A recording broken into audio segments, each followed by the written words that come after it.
By the late 19th century, Melbourne was Australia's greatest city. Fed by the wealth flowing from the Victorian goldfields, it had grown from a small collection of wood huts in the 1830s to a magnificent city of Victorian architecture by the 1880s. The 1880s were known as the decade of marvellous Melbourne.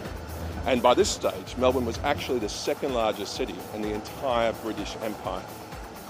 This is Flinders Street Station behind me, completed in 1910. From here we can take amazing journeys to such interesting station names as Officer, Aircraft, Reservoir, and even Dennis. Today I'm going to take you on a trip to Sunshine. So we're on our way to Sunshine.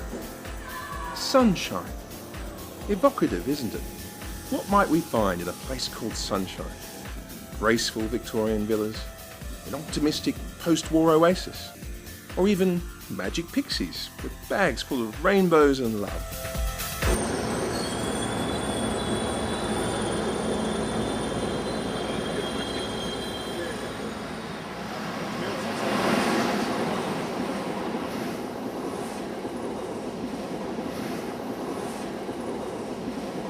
This isn't an earthly paradise, so why the name? Doesn't look very glamorous, does it?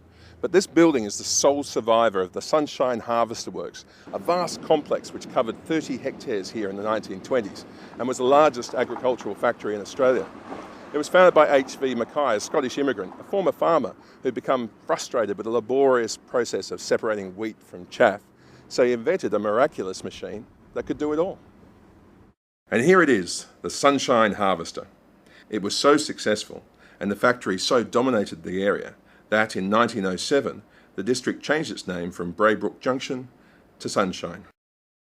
Sunshine's next brush with fame was in 1907 when federal judge H.P. Higgins ordered Mackay to pay his employees, who passed in huge numbers through these gates every day, a wage that was reasonable for, he said, a human being in a civilised community.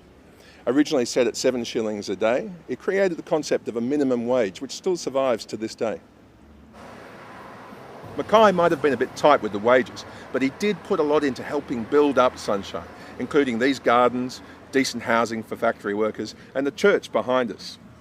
Which brings us to where Mackay got the name for his harvester in the first place. Well, apparently, a deeply religious man, he named it after the title of one of his favourite sermons, The Sunshine in Your Life.